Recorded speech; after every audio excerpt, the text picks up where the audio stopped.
નમસ્તે મિત્રો, મારું નામ સાનિયા છે અને હું સુરતમાં રહું છું.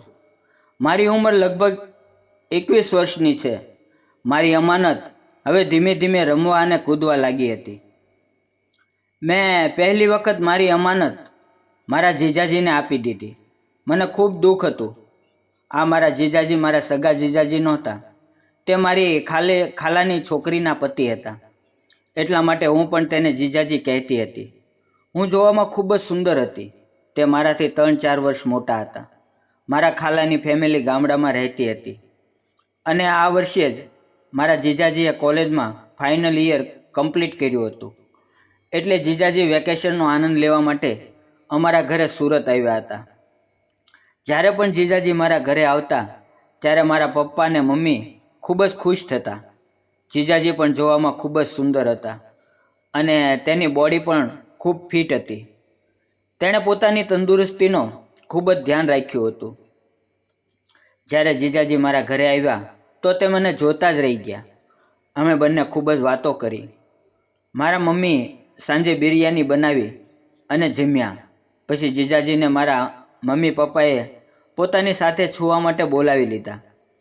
જીજાજી સવારમાં ખૂબ જ મોડા જાગતા હતા, એટલે પિતાજી વચ્ચે કામ માટે નીકળી ગયા અને મમ્મી રસોડામાં રસોઈ બનાવવા લાગી. થોડી વાર પછી હું જીજાજીના રૂમમાં તૈયાર થઈને ચા આપવા માટે ગઈ. ત્યારે જીજાજી મને જોતા જ રહી ગયા અને તેણે મને કહ્યું, આજે તું ખૂબ જ સુંદર લાગા છો અને તું આટલું બધું તૈયાર થઈને કોના માટે આવી છો? મેં જીજાજીને કહ્યું, આખા ઘરમાં અત્યારે તમે એક જ છો. તો જીજાજી કહેવા લાગ્યા, મારી માટે આટલું તૈયાર થવાની શું જરૂર છે? હું ક્યાં તારો પતિ છું? મેં કહ્યું, જીજાજી તમે પાગલ છો અને પાગલ જ રહેશો. મેં તેના હાથમાં ચા આપી અને જતી રહી. મમ્મી નાસ્તો ટેબલ ઉપર ગોઠવીને બાજુના બેસવા માટે જતી રહી. થોડી વાર પછી જીજાજી નાસ્તો કરવા માટે કિચનમાં આવ્યા. હું તેની રાહ જોઈ રહી હતી. જીજાજીને મેં મારી અમાનતના દર્શન કરાવ્યા, કારણ કે હું જીજાજીને ફસાવવા માંગતી હતી અને હું તેની પાસે મારું કામ કઢાવવા માંગતી હતી. જીજાજીએ મારી અમાનત જોઈ અને પછી તે મારી આંખોમાં જોવા લાગ્યા અને ત્યારે જ મેં જીજાજીને એક આંખ બંધ કરી દીધી અને જીજાજીને કહ્યું, સાનિયા, આ રીતે ન માર, મને લાગી જશે. પછી અમે બંને હસવા લાગ્યા. હું નાસ્તો કરતાં કરતાં તેને જોઈ રહી હતી, એટલે મેં જીજાજીને પૂછ્યું, શું તમે દૂધ પીવા માંગો છો? જીજાજી ડાઇનિંગ ટેબલ ઉપર જોવા લાગ્યા, પરંતુ ત્યાં દૂધ નહોતું. એટલે જીજાજીએ કહ્યું, હું દૂધ તો પીવા માંગુ છું, પણ અહીંયા દૂધ ક્યાં છે? એટલે મેં જીજાજીને કહ્યું, હું ભેંસના દૂધની વાત નથી કરતી, હું તો બકરીના દૂધની વાત કરું છું. જીજાજીએ કહ્યું, તું ખૂબ જ તોફાની થઈ ગઈ છે અને ખૂબ જ બગડી ગઈ છો. કોઈ પોતાના જીજાજી સાથે આવી મજાક કરે છે? હું જીજાજીને કહેવા લાગી, જીજાજી તમે મને તરસાવીને પાપ કરો છો. હું તમારી સાથે થોડો સમય એન્જોય કરવા માંગુ છું. પ્લીઝ એક વખત મને હા પાડો. પણ મારા જીજાજી મારી વાત ન માની અને તે તૈયાર ન થયા. જમ્યા પછી અમે બંને પોતપોતાના રૂમમાં જતા રહ્યા. થોડી વાર પછી મમ્મી ઘરે આવી ગઈ. સાંજના અમે બહાર જમવા માટે ગયા અને પાછા આવીને હું જીજાજી સાથે વાતો કરવા લાગી.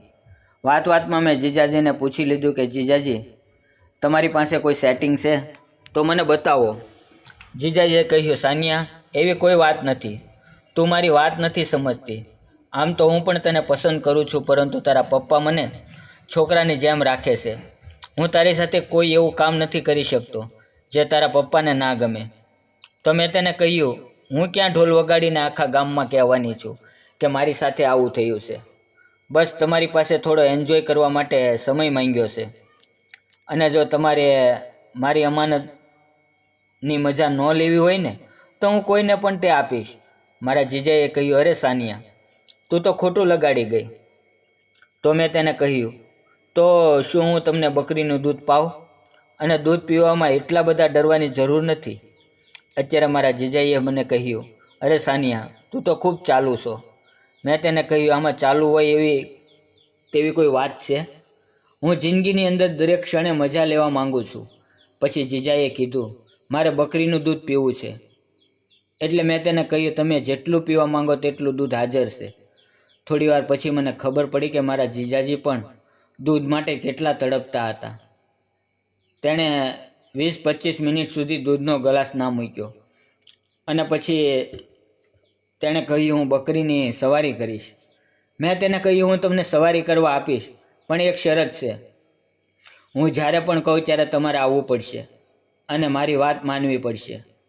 અને પછી જે થયું મિત્રો તે જાણવા માટે વિડીયોને લાઇક અને ચેનલને સબસ્ક્રાઈબ કરવાનું ના ભૂલતા. ફરી મળશું આવતીકાલે આવી રોમેન્ટિક કહાનીની અંદર.